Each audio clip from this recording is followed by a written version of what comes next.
ముందుగా నిన్నటి కరెంట్ అఫైర్స్‌లోని చివరి ప్రశ్నకు సమాధానం చూద్దాం.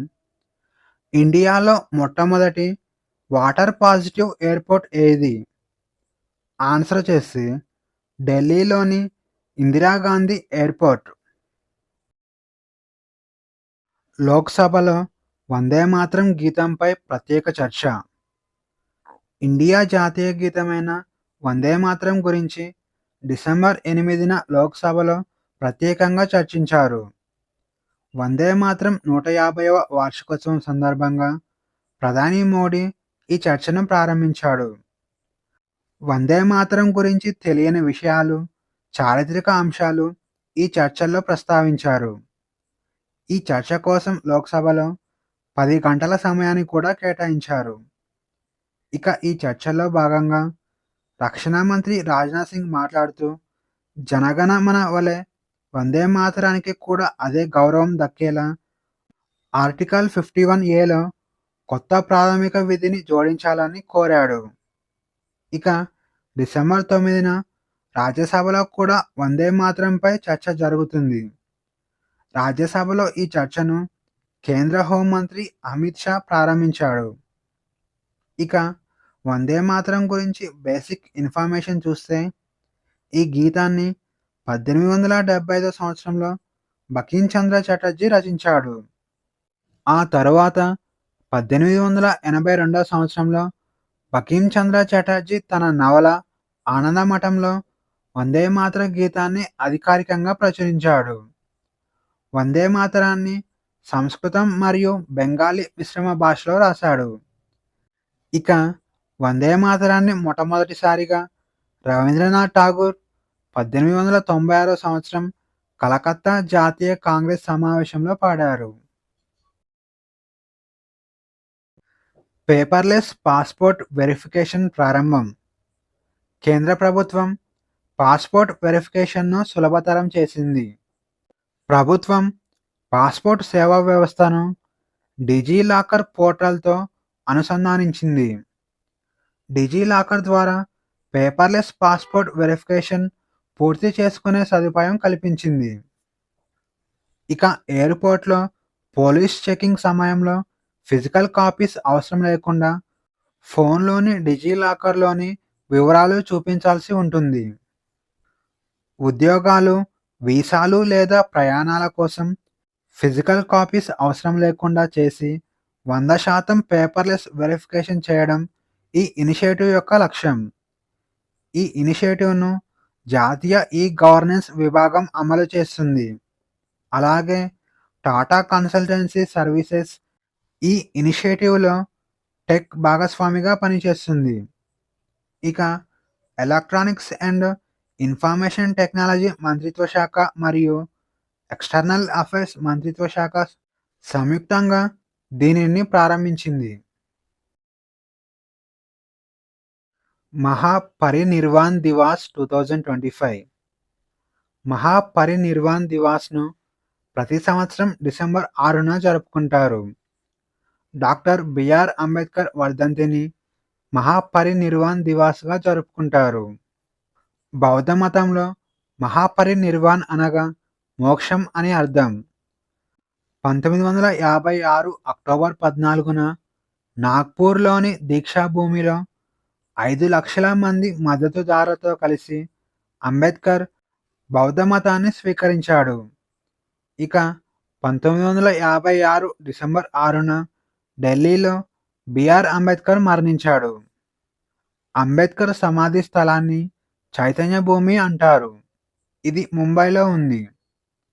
ఇక అంబేద్కర్ దేశానికి చేసిన సేవలకు గాను అతనికి మరణానంతరం 1990 సంవత్సరంలో భారతరత్న పురస్కారంతో సత్కరించింది. లోక్సభలో ప్రవేశపెట్టిన right to disconnect bill digital burnout నుంచి ఉద్యోగులను రక్షించేందుకు నేషనలిస్ట్ కాంగ్రెస్ పార్టీ ఎంపీ సుప్రియా సూలే డిసెంబర్ 5న లోక్సభలో రైట్ టు డిస్కనెక్ట్ బిల్‌ను ప్రవేశపెట్టారు. ఇది ప్రైవేట్ సభ్యుల బిల్లు. అంటే మంత్రి కాని ఎంపీ ప్రవేశపెట్టారు. ఎగ్జామ్ పాయింట్ ఆఫ్ వ్యూలో ఇది మనకి చాలా ఇంపార్టెంట్. మంత్రి కాని ఎంపీ ప్రవేశపెట్టిన బిల్లును ప్రైవేట్ బిల్లు అంటారు. ఇక ఆఫీస్ పని వేళలు పూర్తయిన తర్వాత ఆ పనికి సంబంధించిన ఫోన్లు, మెయిల్స్ స్వీకరించకుండా ఉండే హక్కును ఉద్యోగులకు కల్పించే ఉద్దేశంతో రైట్ టు డిస్కనెక్ట్ బిల్లును రూపొందించారు.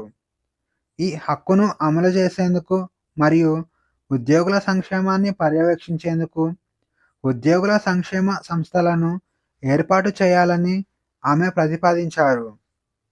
ఇక ఈ నిబంధనలు ఉల్లంఘించిన కంపెనీలు వారి మొత్తం జీతం చెల్లింపులో 1% జరిమానాగా చెల్లించాల్సి ఉంటుందని ఈ బిల్లు సూచిస్తుంది. ఇక ఈ చట్టాన్ని అమలు చేసిన మొట్టమొదటి దేశంగా ఫ్రాన్స్ నిలిచింది. 50కి పైగా ఉద్యోగులు ఉన్న కంపెనీలకు 2017 సంవత్సరంలో రిస్క్ టు డిస్కనెక్ట్ హక్కును చట్టబద్ధం చేసింది. ఇక ఫ్రాన్స్‌తో పాటు ఆస్ట్రేలియా దేశం కూడా రిస్క్ టు డిస్కనెక్ట్ చట్టాన్ని ఆమోదించింది. తెలంగాణలో రైజింగ్ గ్లోబల్ సమ్మిట్ 2025 రంగారెడ్డి జిల్లా కందుకూరు మండలంలోని మాచర్లలో తెలంగాణ రైజింగ్ గ్లోబల్ సమ్మిట్ 2025 ప్రారంభమైంది. ఈ సమ్మిట్ డిసెంబర్ 8, డిసెంబర్ 9 తేదీలలో నిర్వహించారు. తెలంగాణ గవర్నర్ జిష్ణుదేవ్ వర్మ ఈ సమ్మిట్‌ను ప్రారంభించారు. ఈ సమ్మిట్‌లో భాగంగా రాష్ట్ర ప్రభుత్వం తెలంగాణ రైజింగ్ విజన్ డాక్యుమెంట్‌ను డిసెంబర్ 9న విడుదల చేసింది. 2047 సంవత్సరంలోపు తెలంగాణ రాష్ట్రాన్ని $3 ట్రిలియన్ ఆర్థిక వ్యవస్థగా రూపొందించే ప్లాన్ తెలంగాణ రైజింగ్ విజన్ డాక్యుమెంట్‌గా విడుదల చేసింది. ఇక తెలంగాణకు 2 రోజుల్లో దాదాపు 5.75 లక్షల కోట్ల పెట్టుబడులు వచ్చాయి. అందులో మొదటి రోజు దాదాపు 2.45 లక్షల కోట్ల పెట్టుబడులు వచ్చాయి.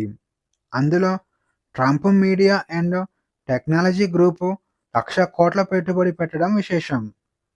ఇక రెండవ రోజు 3.32 లక్షల కోట్ల పెట్టుబడులు వచ్చాయి.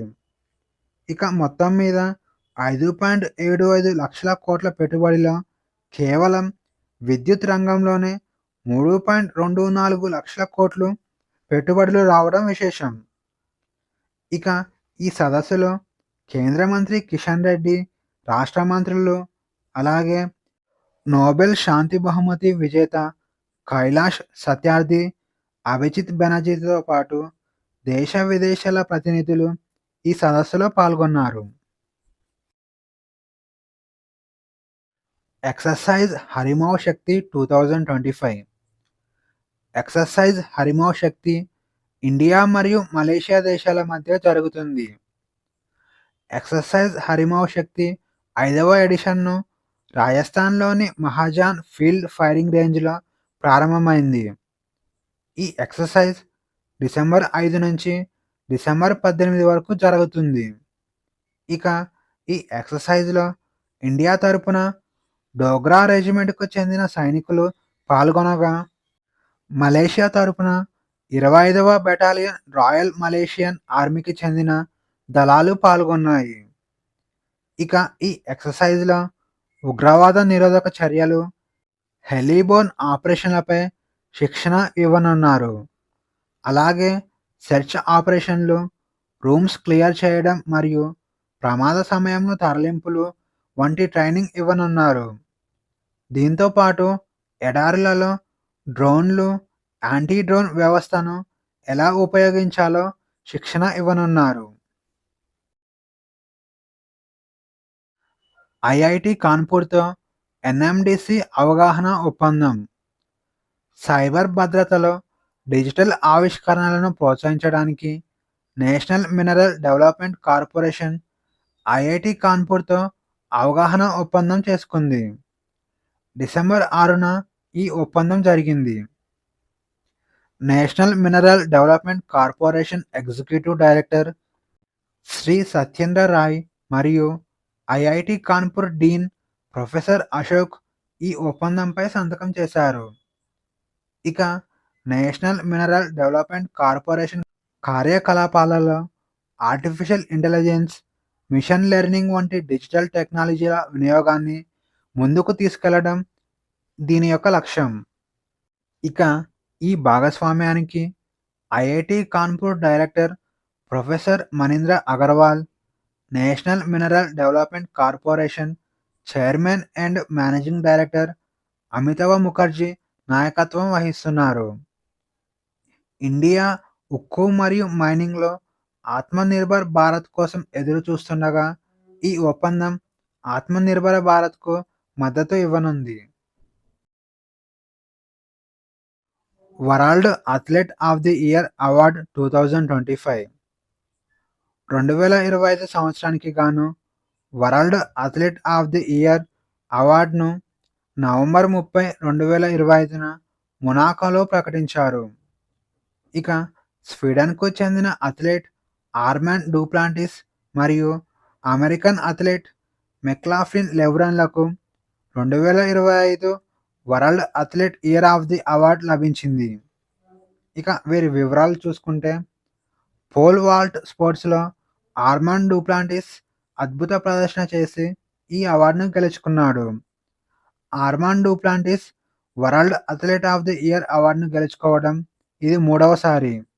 గతంలో 2020 మరియు 2022 సంవత్సరాలలో world athlete of the year అవార్డును గెలుచుకున్నాడు. ఇక 400 మీటర్స్ హడిల్స్‌లో మెక్లాఫ్లిన్ లెబ్రాన్ ఇప్పటికే లెజెండ్‌గా ఎదగగా 2025 సంవత్సరంలో ఆమె 400 మీటర్ల ఫ్లాట్ స్ప్రింట్‌లో అద్భుత ప్రదర్శన చేసింది. టోక్యోలో జరిగిన ప్రపంచ ఛాంపియన్‌షిప్‌లో మహిళల 400 మీటర్ల పరుగు పందెంలో ఆమె బంగారు పతకాన్ని గెలుచుకుంది.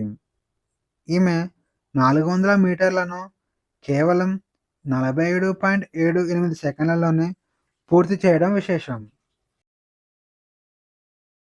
ఇక ఈరోజు క్వెషన్స్ వచ్చేసి, ఇటీవల ప్రధానమంత్రి కార్యాలయాన్ని ఏ విధంగా పేరు మార్చారు? ఏ. కర్తవ్య పథ్, బి. కర్తవ్య భవన్, సి. లోక్ భవన్, డి.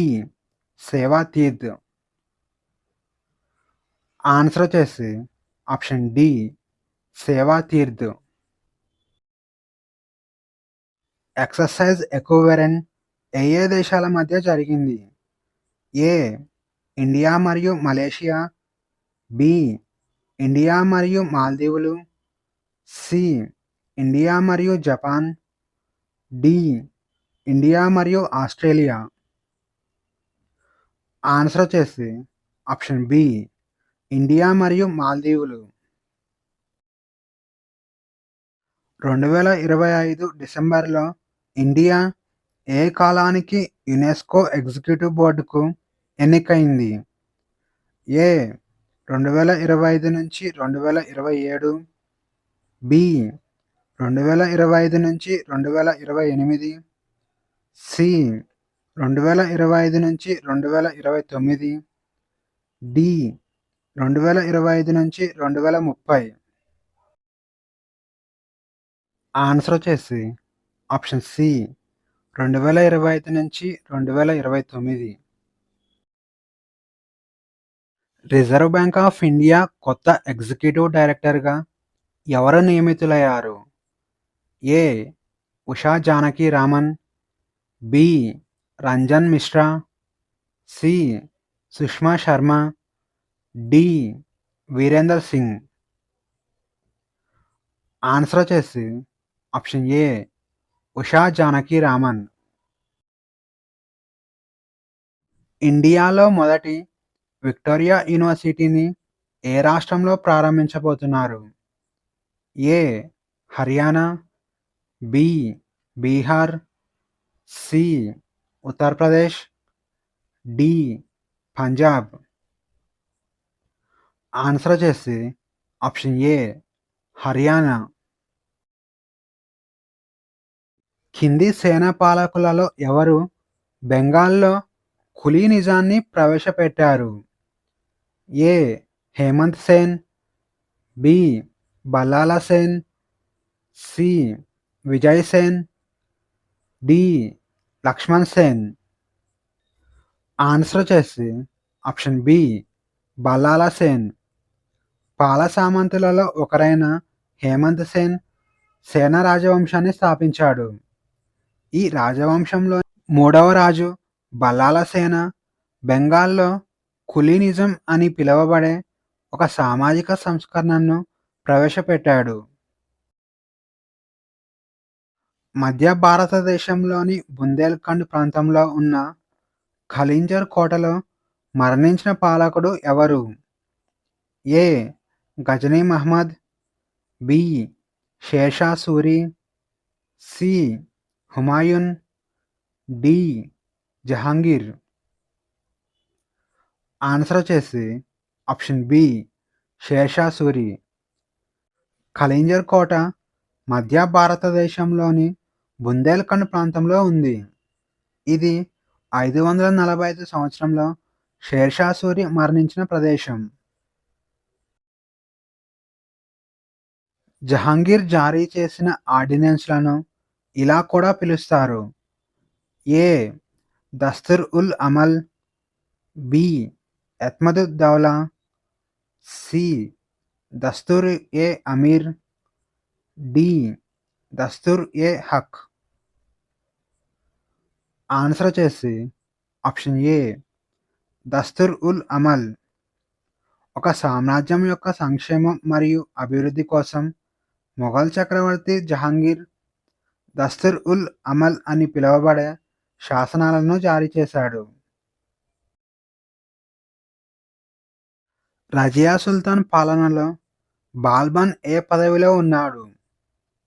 ఏ దీవానీ అజ్, బి నాసిర్ అమీర్ ఉల్ మోమిన్, సి జిలిహి ఇలాహి, డి అమీర్ ఈ షికార్. ఆన్సర్ వచ్చేసి ఆప్షన్ డి అమీర్ ఈ షికార్. రజియా సుల్తాన్ పాలనలో బాల్బన్ అమీర్ ఈ షికార్ అనగా వేటకు ప్రభువుగా ఉన్నాడు. కింది ప్రతిహార పాలకులలో ఎవరు ఆదివరాహ బిరుదును స్వీకరించారు? ఏ మిహిరీ భోజా, బి ఒకటవ నాగభట్ట, సి వత్సరాజ, డి విజయపాల. ఆన్సర్ వచ్చేసి ఆప్షన్ ఏ మిహిరీ భోజా. విష్ణు భక్తుడైన మిహిరీ భోజా వన్ తన కొన్ని నాణేలపై చెక్కబడిన ఆదివరాహ బిరుదును స్వీకరించాడు. క్వశ్చన్ ఆఫ్ ది డే: ఇండియాలో సైన్స్ సిటీ ఆఫ్ ఇండియా అని ఏ నగరాన్ని పిలుస్తారు? ఈ ప్రశ్నకు సమాధానం తెలిస్తే కామెంట్లో తెలియజేయండి. ఈ వీడియోలోని కంటెంట్ మీకు నచ్చినట్లయితే లైక్ చేయండి, షేర్ చేయండి, అలాగే సబ్స్క్రైబ్ చేసుకోవడం మర్చిపోకండి.